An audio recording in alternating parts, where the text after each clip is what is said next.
Have you ever sat in the quiet of a morning, the coffee warm in your hands, and truly considered the architecture of your future? Not the financial blueprint or the travel plans, but the human architecture. The people who will share your space, your days, your life after the age of 70. It's a question that often lingers in the background, a soft hum beneath the noise of daily life. But as the years accumulate, that hum grows into a resonant bell, demanding to be answered.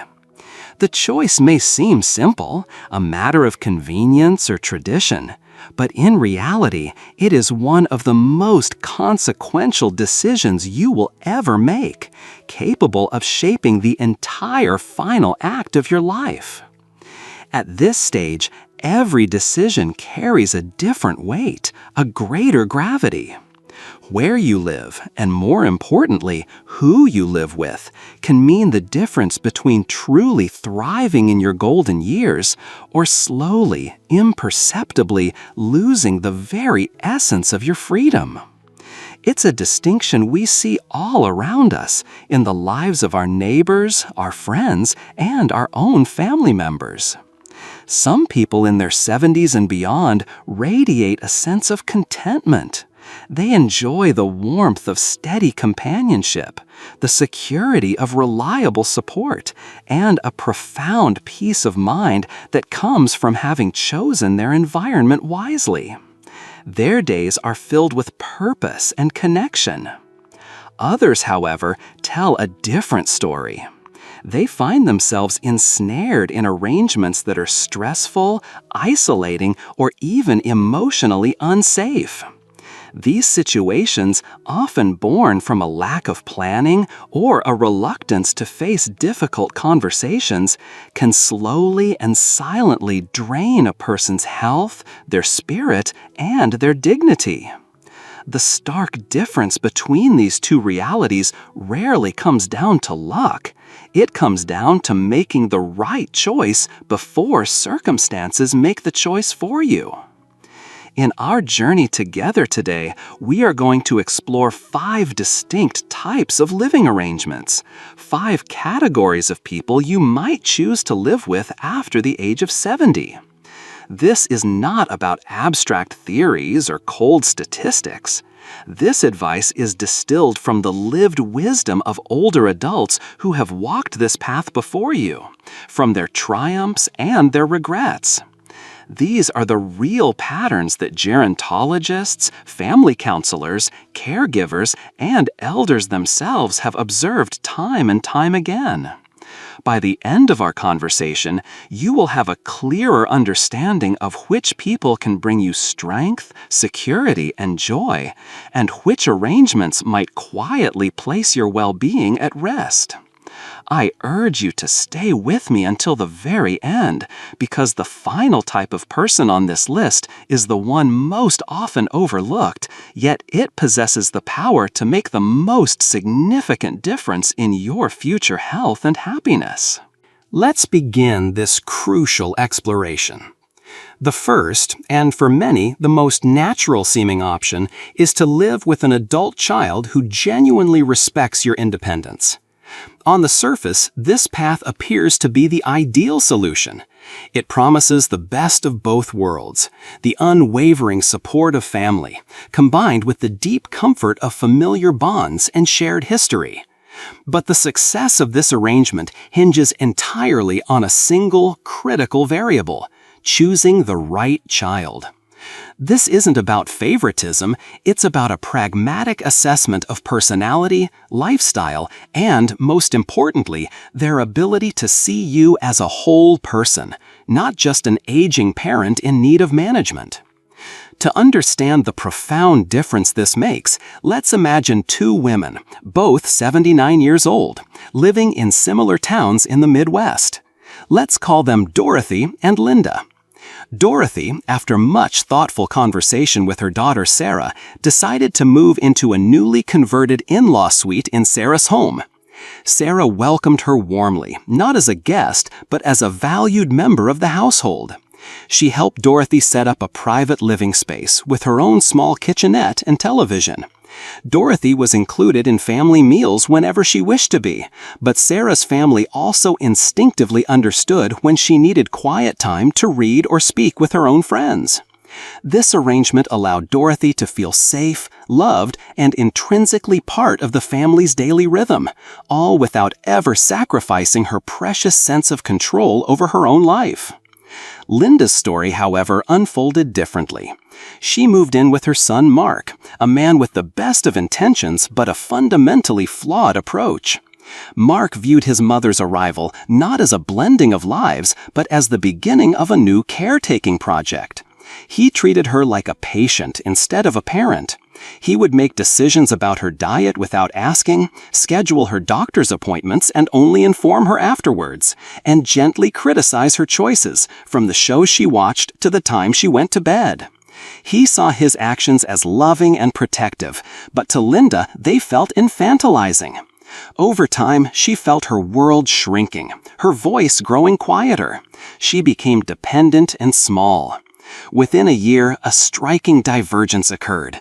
Dorothy's health and spirits improved, her laughter a frequent sound in the house, while Linda became more withdrawn, her days shadowed by a quiet unhappiness.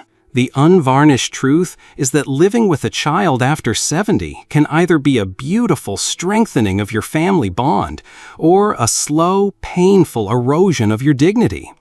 The outcome is almost always determined by how clearly expectations are defined from the very beginning. Families who have the courage to sit down and have the awkward, honest conversations about financial contributions, daily routines, personal space, and boundaries are the ones that tend to thrive. Those who avoid these discussions, assuming love will be enough to smooth over any bumps, often find themselves struggling with a thicket of misunderstandings and unspoken resentment. If this is a path you are considering, ask yourself some hard questions. If you were to live with your son or daughter, would they truly listen to your preferences, even when they disagree? Would they respect your need for privacy and solitude? Would they actively involve you in the major and minor decisions that affect your life, or would you feel managed and overlooked? The good news is that with conscious, collaborative planning, living with an adult child can provide an incredible sense of security, the joy of daily companionship, and a built-in immediate support system for emergencies. It also grants your children a profound peace of mind, knowing you are safe and close by. To make it work, set the rules together. Don't be afraid to write down agreements if needed, creating a simple document that can be referred to later. And most importantly, build a culture of reminding each other that the arrangement is built not on obligation, but on a foundation of mutual love and respect. That foundation is the first secret to a successful life together. If you see the wisdom in establishing these clear boundaries, comment with the number 1 below to let me know this resonates with you. Of course, for many, the most logical person to share the later chapters of life with is not a child, but a spouse or longtime partner. This second option involves a conscious decision to continue living with a partner who truly shares your life's rhythm. This is about so much more than romance or decades of shared habit. It is about the profound, grounding presence of a companion who understands your health needs, your daily routines, and your emotional landscape in a way no one else possibly can. They know the significance of a certain sigh, the meaning behind a particular silence. They are the keeper of your personal history. An overwhelming body of research has consistently shown that couples who live together and maintain a strong bond in their later years tend to enjoy better emotional health, demonstrably lower stress levels, and even stronger physical resilience. The daily presence of a loving partner acts as a powerful buffer against the anxieties of aging. Think of 2 men, Harold and George, both 74 years old and living in the same Florida retirement community. Harold still lives with his wife of 50 years, Mary. Their life is a tapestry of small shared rituals. They do the Sunday crossword together, they remind each other about medications, and they talk through the challenges of aging, a new ache in a joint, a frustrating moment of forgetfulness, with a mixture of patience, humor, and unwavering support. George, on the other hand, lost his beloved wife a few years back and never seriously considered finding a new living arrangement. He is fiercely independent and manages on his own, but a deep, gnawing loneliness has begun to creep into the corners of his life. His meals are often irregular, eaten standing at the kitchen counter. Without the gentle structure his wife provided, his days feel longer, less defined, and much, much harder. Harold's steady companionship with Mary helps keep his mind sharp and his heart full, a daily dose of preventative medicine. George's isolation, conversely, is slowly but surely wearing him down. Living with a partner at this stage is not merely comforting, it is fundamentally protective. A spouse or longtime companion is often the first to spot the subtle warning signs in your health that you might miss or dismiss. They can provide immediate, life-saving help in an emergency, and they bring the gift of daily encouragement when you need it most. This doesn't mean that every older couple finds it easy. Many struggle with new financial pressures after retirement, clashing routines now that both are home all day, or the strain that comes when one partner's health declines significantly. But the couples who navigate these waters most successfully are those who make intentional agreements about shared responsibilities, finances, and personal boundaries. They learn to be caregivers without ceasing to be partners. Ask yourself this: do you have someone by your side who notices when your appetite changes, when your balance feels a little off, or when you seem more tired than usual? Do you have someone with whom you can talk openly and without judgment about your fears, your hopes, and the small, simple joys of daily life?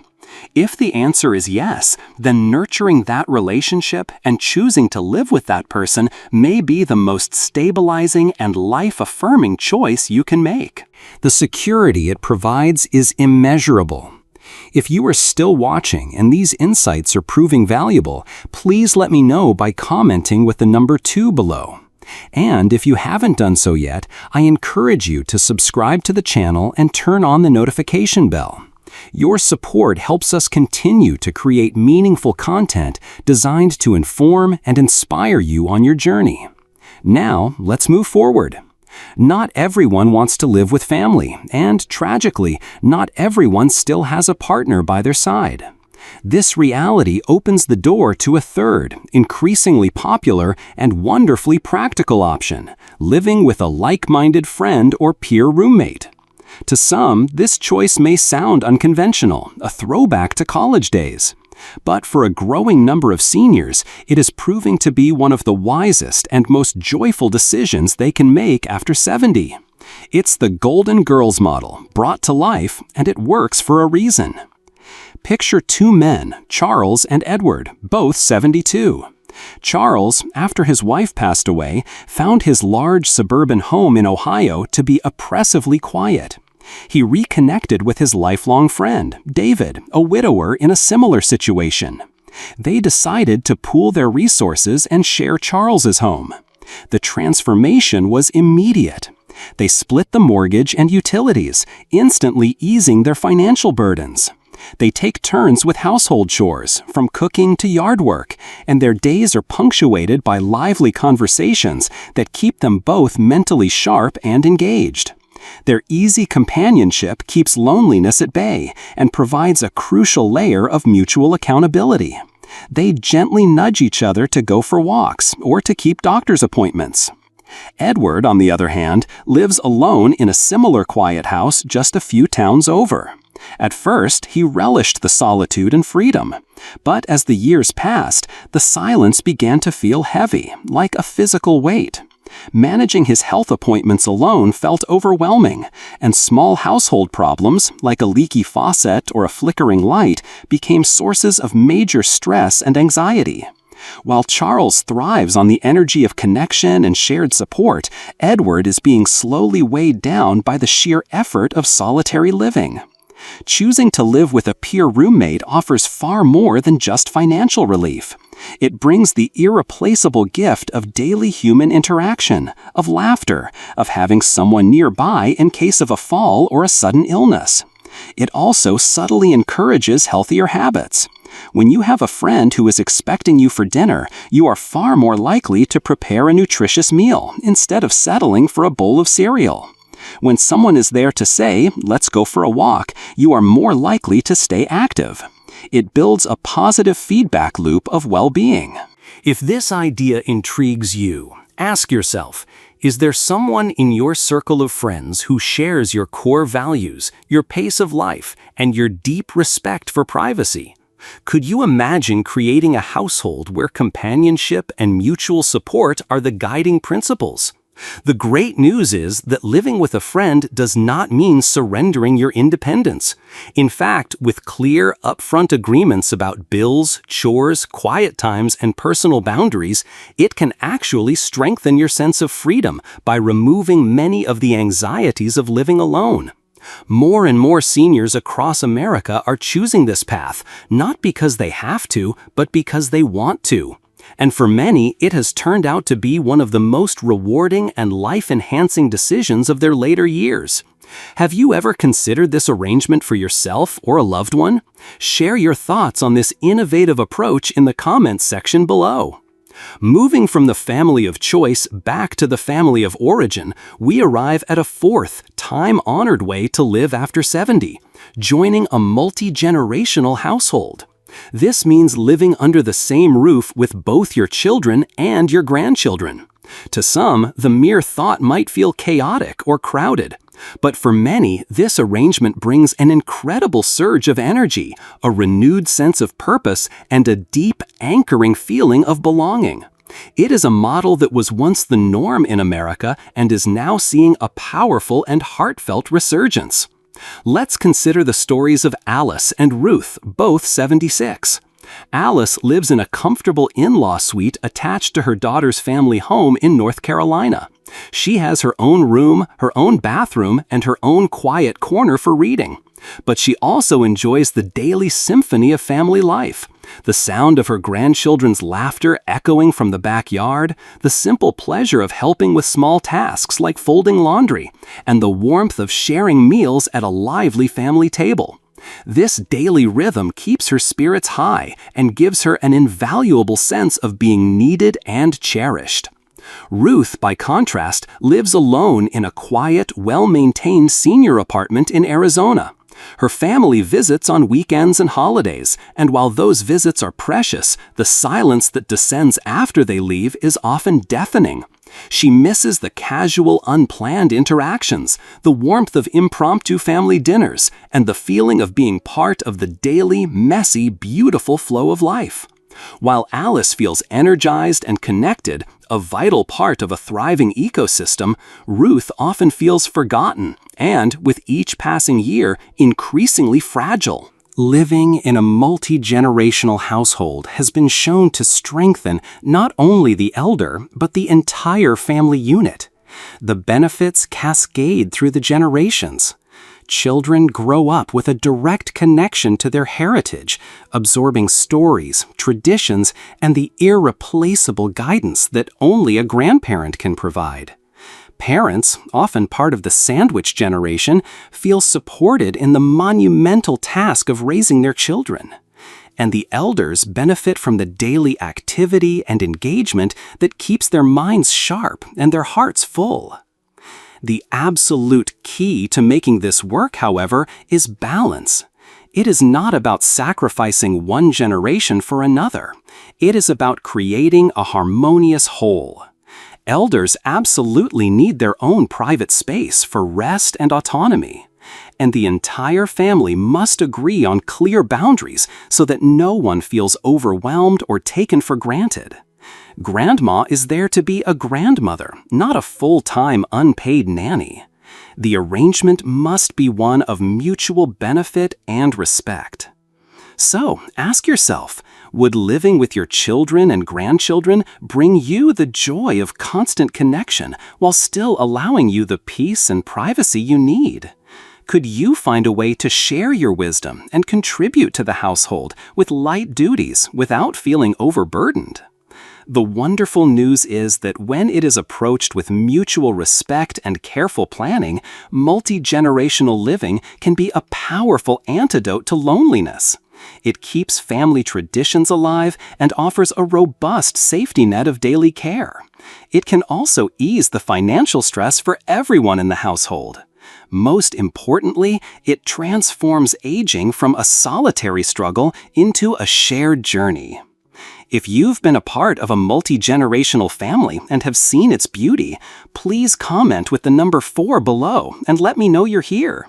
And if you're enjoying this discussion, a simple click on the like button really helps our channel grow. As we age, however, there may come a time when our needs evolve beyond what even the most loving family or devoted friends can provide. This leads us to our 5th and final option, living with a trusted caregiver or companion. It is essential to understand that this does not mean giving up your independence. On the contrary, it is often the very thing that allows you to preserve it. It means proactively ensuring your safety and dignity with the right kind of professional support, allowing you to remain in the home you love. Consider the divergent paths of 2 men, Thomas and William, both 82. Thomas, a retired engineer in Boston, was a pragmatist. After a few close calls with falls and noticing that daily tasks like cooking, bathing, and managing his complex medication schedule were becoming harder, he made a calculated decision. He and his family hired a live-in caregiver. This person was carefully chosen, someone reliable, respectful, and trained to assist without taking over his life.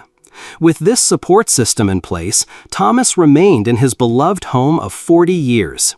He continued to enjoy visits with his friends, tend to his garden, and felt profoundly secure knowing that help was always nearby. William, a proud veteran living in Texas, had a different perspective. He saw any form of help as a sign of weakness and stubbornly tried to manage everything alone. For a while, he managed. But then small mistakes began to add up. Skipped pills, forgotten meals, unopened mail piling up. One afternoon, a minor fall in the kitchen left him shaken and weakened. With no one living with him, his recovery was slow, frightening, and intensely lonely. Thomas's choice gave him stability and peace of mind. William's resistance, rooted in pride, ultimately left him more vulnerable and less independent. Living with a caregiver or companion can be one of the wisest and most empowering moves you can make if health challenges are increasing. It can prevent emergencies, significantly reduce the stress and worry for your family, and, crucially, allow you to focus your energy on the parts of life you still truly enjoy. Of course, trust is the absolute foundation of this arrangement. A caregiver should be thoroughly vetted, ideally through a reputable agency. References must be checked, and clear boundaries and expectations must be set from day one. It is also vital to put financial and safety measures in place to protect against any potential misuse of trust. As you reflect on this, ask yourself with complete honesty, do you feel entirely safe managing all your daily needs alone? Or would a reliable, kind companion make your life more comfortable and secure? Could having someone nearby to help with the difficult tasks allow you to relax and enjoy your days without constant worry? The good news is that today there are more options than ever, from professional caregivers with medical training to companions who simply share daily life, providing social interaction and help with errands. With care and careful choice, you can build an arrangement where you feel supported, respected, and still firmly in control of your own life. For many, this is the final, crucial step that allows them to age with profound dignity, surrounded not by fear, but by steady hands and a kind, reassuring presence. Now that we have explored these 5 distinct paths, Take a moment to pause and reflect on your own life, or the life of a parent or loved one. Are you surrounded by the right kind of support, companionship, and respect?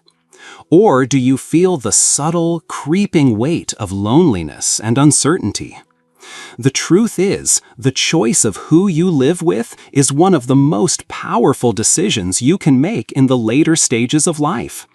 It shapes not only your physical health and safety, but also your emotional well-being, your sense of independence, and your fundamental dignity.